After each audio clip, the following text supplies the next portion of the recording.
laptop. We're picking up sure. a hum off of the No background. problem. This guy was waiting to talk too. You want?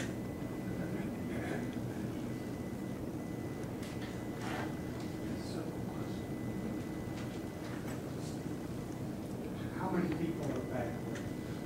I talked to, I think it was the company, whoever I talked to about a month ago, there was actually at that point, I think only like 20 or 25 out of 250, so a pretty small percent. There may have been more in the month since I last checked in, but you know, they had wanted to have it fully ramped up by June, so it's been a lot slower than they had hoped, and I'm not sure exactly why that is. But, yeah. You know, I think it should be said too, just, not only was it a victory in the sense they got the factory open though, and what's amazing about this victory, there's so many part areas where it could have not worked as well as it did. For instance, the Serious Materials could have came in and said, yeah, we'll reopen the factory, but we're not necessarily going to recognize your union contract, or you're going to have to renegotiate your contract with us. The fact that they actually came in and basically agreed that with you that they would abide by the, the union contract that was there, that they would let you try to hire back other workers. I mean, it is pretty amazing, although clearly it's not resolved.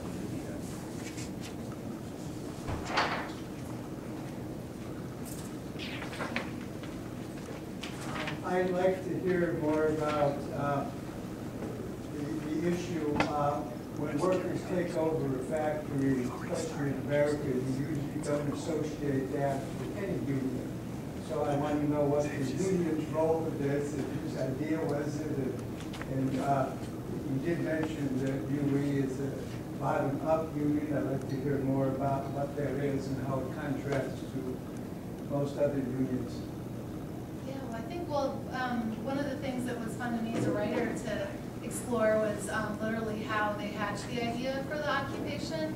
And of course, people are probably aware of this, but one of the things that I think got lost in the, the first rush of attention to the struggle is actually how it was very different from, the sit-down strikes or any occupation of a working factory, because, since the factory had closed, they had leverage in the sense of the physical building and the equipment and the inventory in there.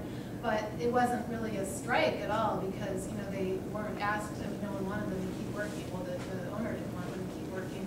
So anyway, so the way the idea came about, I mean, the UE, you could talk for, hours just about the UE and how that's different from other unions, but real briefly, since its start, been very focused on being driven by the membership and having the local leadership be workers on on the shop floor, not bureaucrats.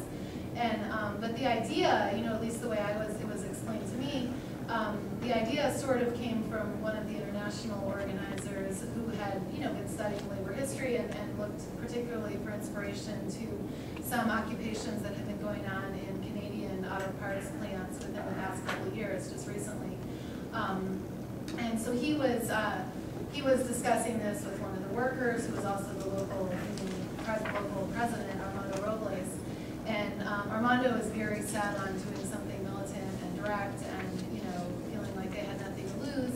And he had even some maybe more direct action ideas than Mark. I mean, he was willing to just do whatever it took. And Mark Meinster, the international rep, who was one of the was probably kind of the inspiration for the occupation. He brought up this idea to Armando, and they discussed it. And I don't know if there's anything you want to add to that. Well, I mean, it's, there's so much to talk about this. Like, for instance, there's a backstory here even of how UE came into the plant, right?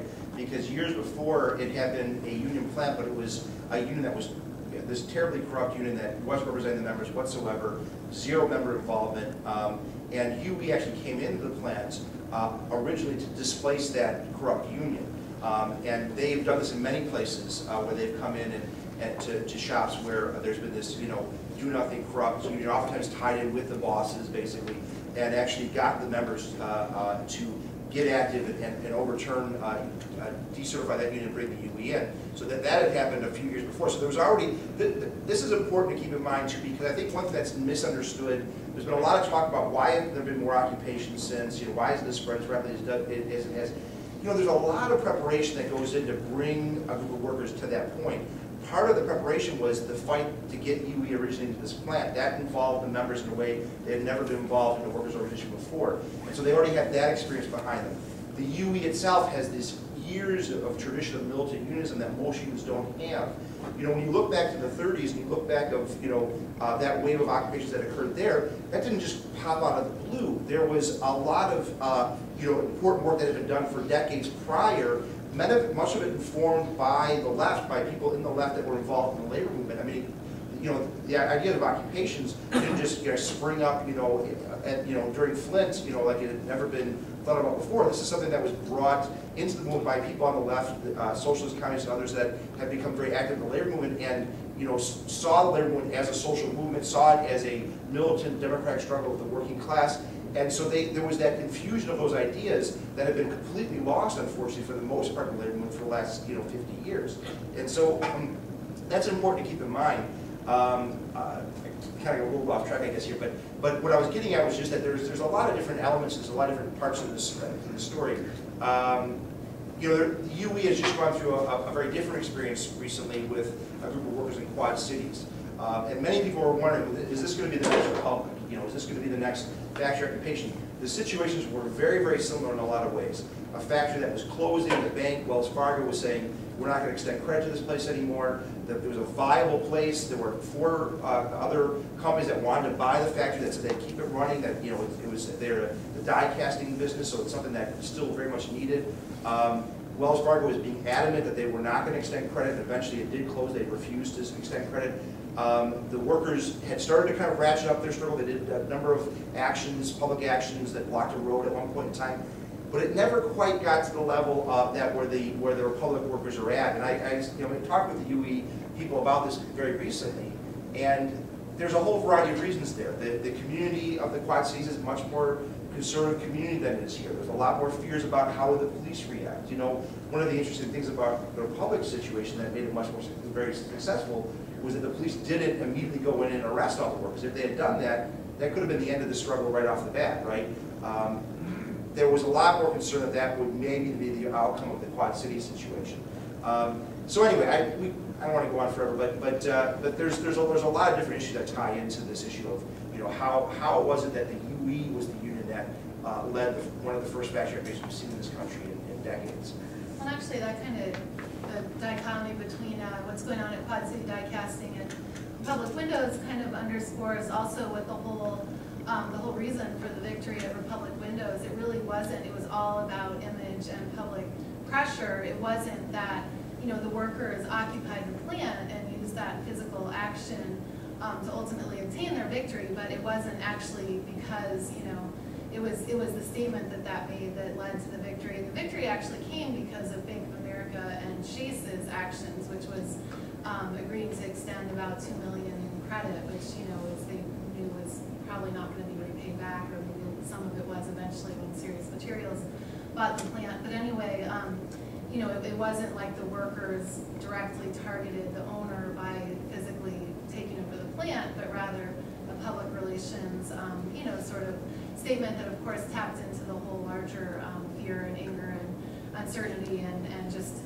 you know, turning on the head of the whole system, as economic system, as things have been working with the crisis and the bailout having just happened. And also, I mean, people may know this, but the union and the whole campaign, you know, was really targeting Bank of America for, as they were saying, cutting off credit to the company. But it really was fully the bank's right to, I mean, cutting off, you know, that's sort of not really a very scientific term. I mean, they didn't extend any more credit to the company, and it was a failing company that was doing, you know, what appeared to me to be some pretty shady things. So I can understand why the bank wouldn't give them any more credit. But sort of in a larger moral sense, you know, these workers were being completely screwed over, and the banks had received, obviously, this enormous bailout. So, you know, that in a way that makes the victory, I think, all the more remarkable, that the banks didn't really legally owe the workers anything, but they, you know, I'm sure just because of the public pressure, probably not out of necessarily any just good-heartedness, decided that, you know, that they would extend this $2 million, which to them is nothing, but the symbolism, you know, was much bigger, and